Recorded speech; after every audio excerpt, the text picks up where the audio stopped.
What if there was a way forward in life that was filled with ease, empowerment, and a sense of direction? I'm Debbie Rosenfeld, personal empowerment mentor and guide, and you're listening to Elevated Embodiment, a way to calm the chaos in life by taking radical accountability for where you are.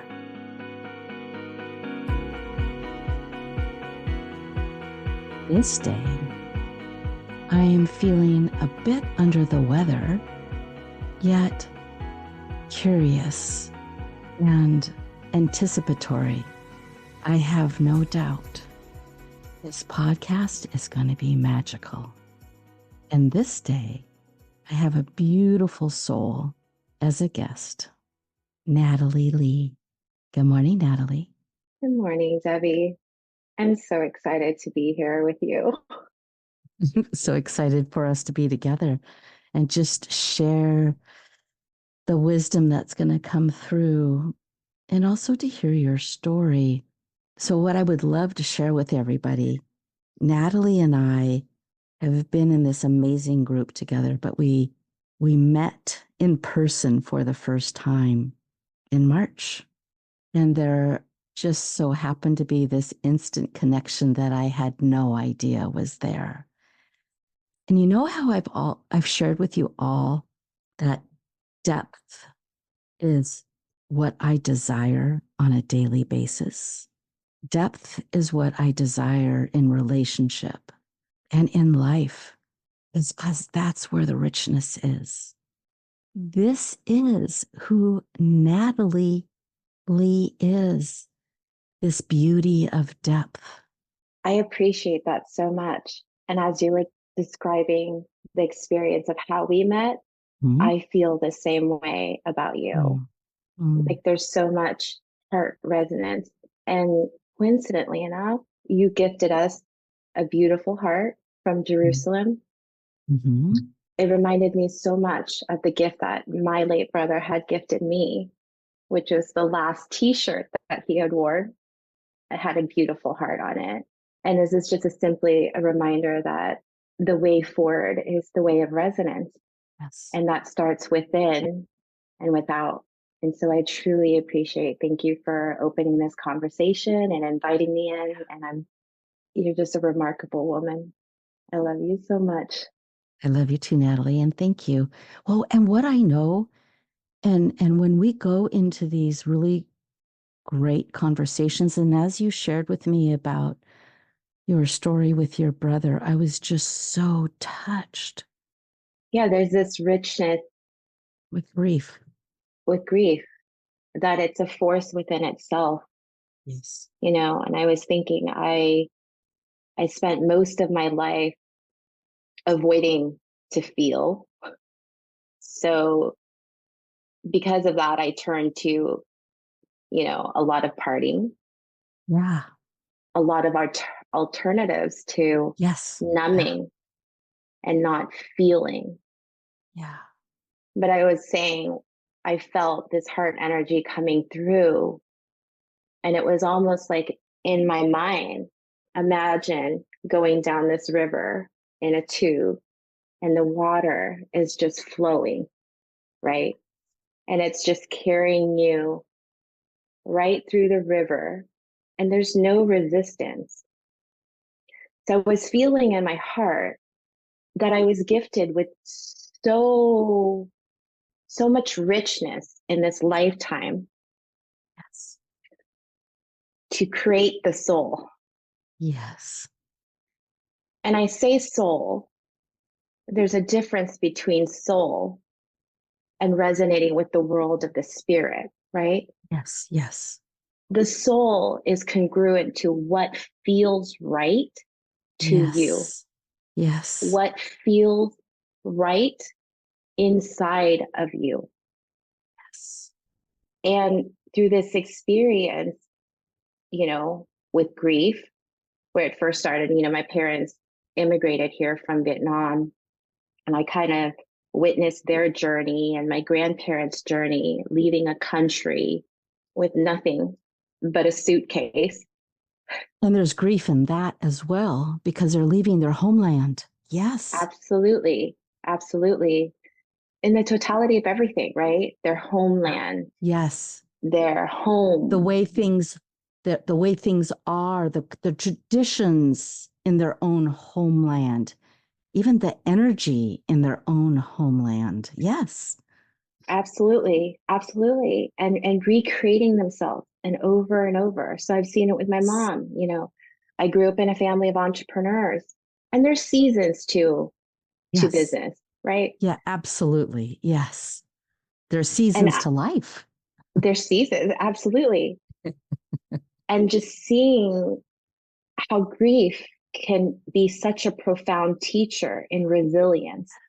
Yes. And if you learn how to harness it, if you learn to alchemize it, it's truly the profound gift. And I remember I hear the voice of my teacher in my head, what you shy away from is where you need to lean into.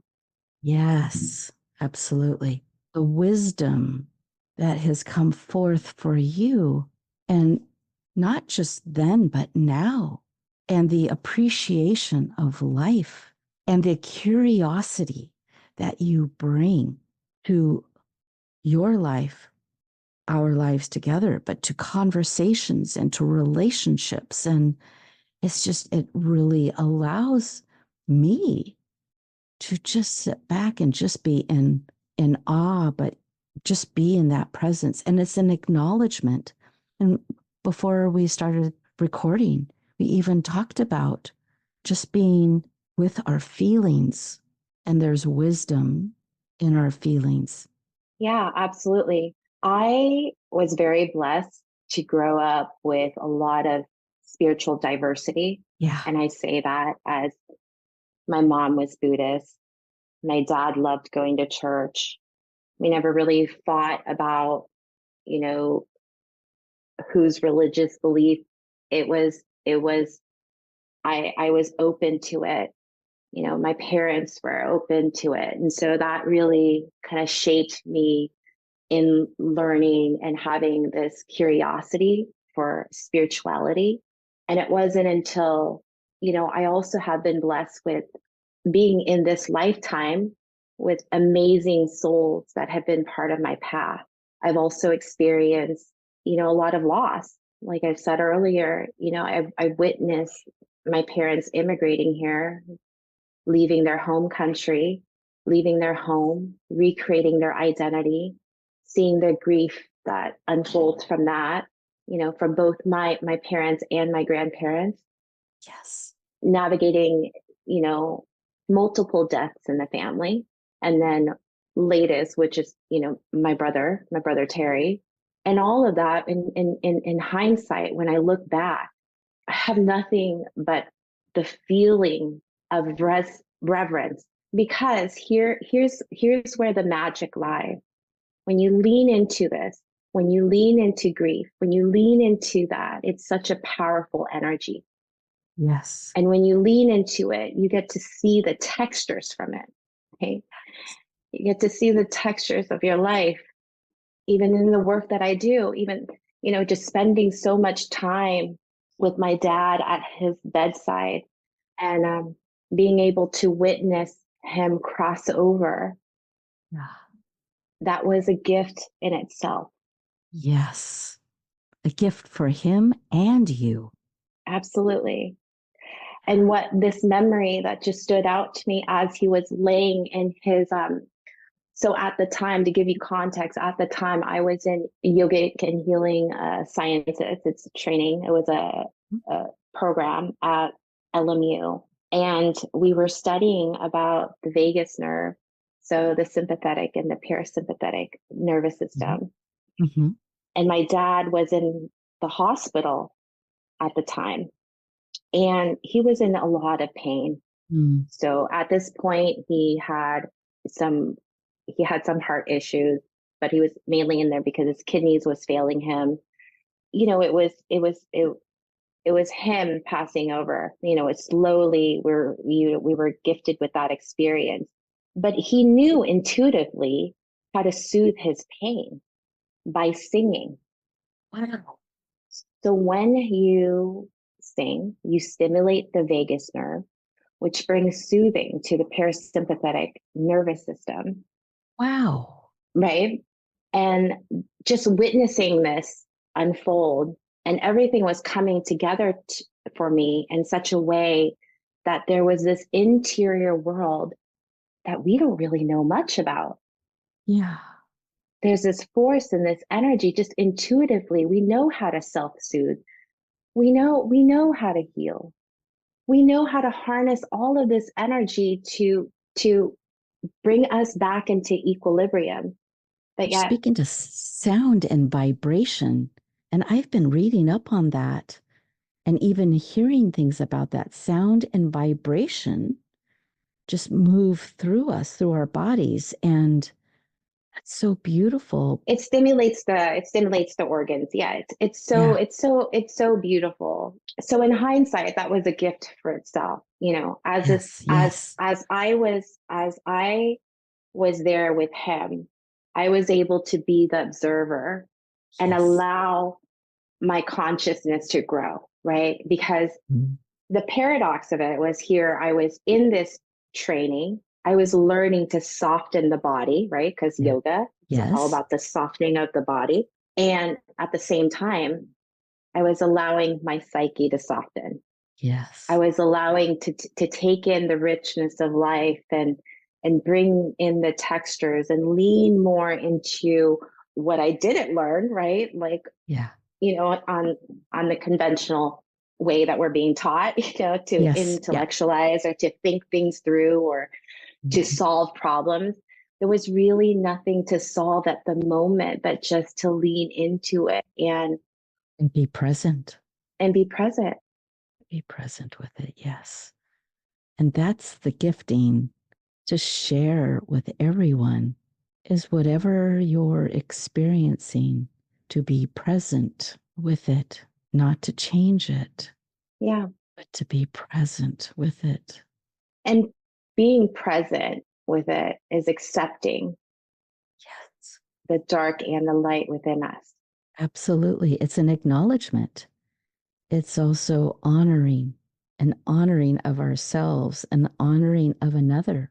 And our world doesn't know how to be with all of that. Our world is very strategic.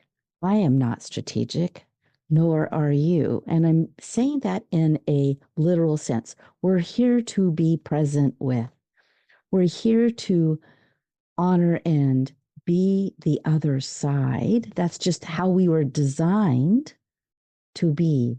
And there are times that I have felt like I don't fit in. Well, I'm right. I don't fit in into the strategic world. I'm just here to be myself. And when we can allow ourselves to be with the grief, the sadness, whatever is occurring, that energy, feeling weird, be present to the feeling of it, not to try to change it, but to honor it.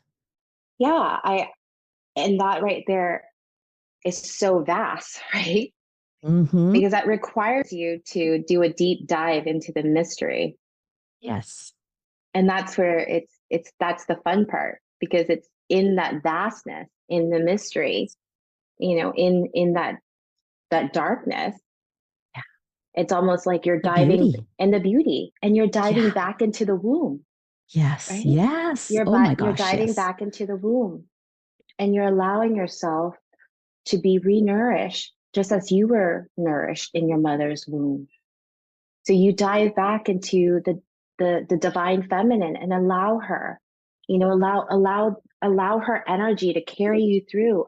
Allow whether it's the pain, the sadness, the grief, all of that, to feel into it and carry you through this river of life so that you can alchemize it. Because that is where I feel like, in my experience, that is where the gifts, all of my profound ideas or projects or, things when it comes to, my talent and skills.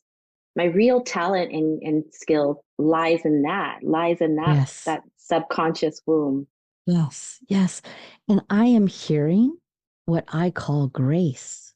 And a question that I've been asking each individual, each guest for the podcast is, how does one navigate through life, through grief, with grace or not?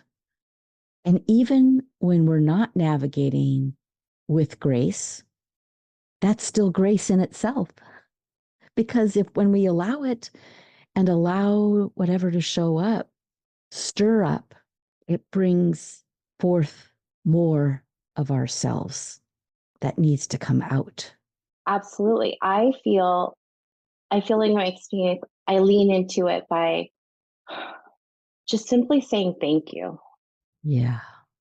having gratitude. I'm thinking of my ancestors. I'm thinking of my own, relationship with God. I'm thinking Yes. of my surroundings, and I lean into it with with reverence. And I say that with so much love for who I am today, because we didn't Yeah. get here alone, right? Yeah. Right. And I know without a shadow of doubt, I chose this path. Sharing with my teacher the other day that I probably chosen this path with a lot of pain, with a lot of suffering, because I wanted to, just like you, Debbie, I wanted to feel the depths of love, and I wanted to feel the Yes. depths of aliveness, and I wanted to feel it all. I'll never forget, I've just been blessed with so many profound memories in this lifetime. You know, I have almost an 8-inch scar on the side of my waist on my right side. And I knew at the age of 13, so our family was on the way to Las Vegas, and the tire blew out. And so the car probably tumbled a few times, and we were all ejected from the car except for my mom and my sister. But the impact of that accident, the impact of losing my grandma due to a head-on, she was ejected, and so she was pronounced dead immediately. But I knew at the age of 12, I was given a choice to revise the scar or keep it. Mm-hmm. And I was so adamant that I wanted to keep the scar.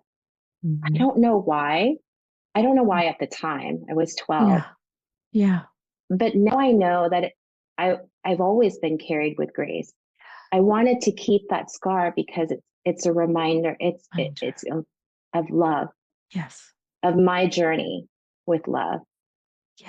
So my higher self and my soul had knew this, right? Instinctively, I knew this. I Mm-hmm. wanted to keep Mm-hmm. it because this was a Mm-hmm. reminder. Reminder. Mm-hmm. It was a path of reverence for me, that from here on out I will always have that. It's kind of like a battle wound, Yeah. a scar battle wound that's always going to remind me of that. And so I would say for me, it's leaning more into gratitude, Yes. leaning more into a deeper meaning of life that has always, always unfailing carried me this far. Wow. That's just so beautiful. Would you please share your story about your brother, Terry? Oh, Terry. Mm, Mm. He was a sensitive soul from the beginning. mm. You know, there's so much to say. Where could I start? Just what you would like to share. This memory sticks out to me, so I'm going to share this.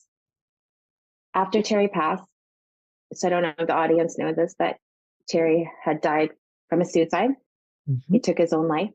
Mm-hmm. And I think what Terry did is he gifted the world the greatest gift ever. And I say that because the day that he, well, a couple of days after he passed away, we had to go back to his apartment, and clean up and, do all of the other things that were necessary, to get his belongings. But the gift that he left behind was that we're here to transmute fear into love. Mm-hmm. And so the act of doing is that I say, in the beginning, I said that he was a sensitive soul. When I think about my brother, he always had a vivid interior life, and someone that had the richness of emotions, a big heart.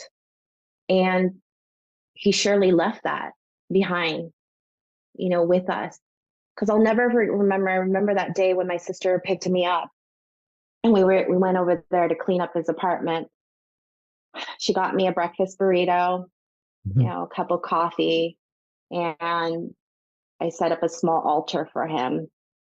Also prayer, yes, to bless his space and just the space for anyone that, enters it in the future. He taught me the gift and the art of transmutation. And I call it an art. Yes. Because that's what it is. The soul is here for the art. Yes, it is. That is the making of the soul.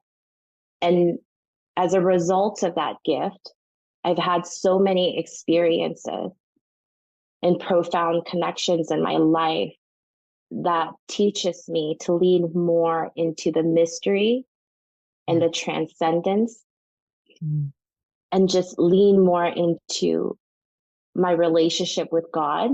Maybe I don't need to understand it at the time, but if I pull back a little bit, I can see the connection and the beauty that is being created, one that I can't do alone, right? Right. Well, it's like the mystery of life is transcendence. And when we allow the mystery of life, we don't have to figure it out. That's what Kenny was seeking. He even mentioned that in one of his notes to his friends, to Carlos. He said, Carlos, I hope you find the transcendence. And that's what Terry had in his journal, leave it better than you found it. So that was his saying. Yeah. It's like when we allow the mystery, we don't always have to figure it out. Yet there are times that, and I'm just processing right now as we're talking. And what I shared earlier is how our world is so strategic and we think we have to have it together. We think we have to do this. We think we have to do that. Yet when we allow all that is to be and to listen to our internal voice, to our intuition, to our soul, because our soul speaks to us. Absolutely. There's more of an opening. There is an opening. There is an opening. It's something that you shared before we started recording was grief is a force of itself. Is it? I may not be saying it the right way that you said it. Yeah. How did you say it? So to me, it's an energy. Yeah. So in my experience, there are multiple experiences of navigating grief. I found that when you lean into it more, and when you create a relationship with it, a loving relationship, right? Because the soul is here to see things through the lens of love, right? Yes.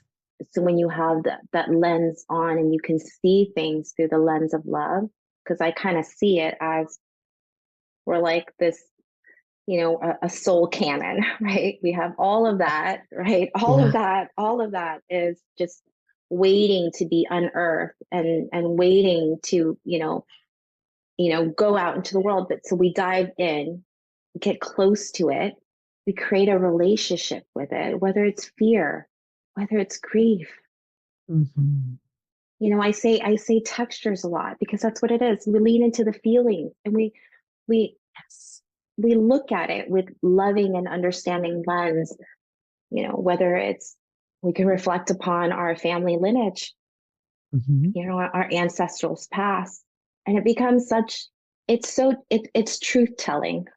Yes, it is. Grief is very truth telling. In my experience, it will always return back to love and truth, Yes. because it requires us to go deep into our heart and excavate what needs to be excavated. Absolutely. And grief is our teacher. Fear is our teacher. Your brother Terry is your teacher. My son Ken has been my teacher, because what has come out of each of those relationships is our own path of discovering the depth within each of us even more. Yeah. Be able to share our experiences and share our expressions, our feelings with others to help draw them out, for them to see their teacher, and their teacher is what it is that they're feeling and that they're resisting. And they're still teaching us. Yes, they are. Yes, they are. So beautiful. I feel like when we can sit in that, isn't life more magical? Yes, it is. Natalie, thank you. Thank you from the bottom of my heart. Thank you for sharing your heart and your wisdom. Thank you for having me, Debbie. You're welcome. I so look forward to our continued sistership, soulship on this journey of life.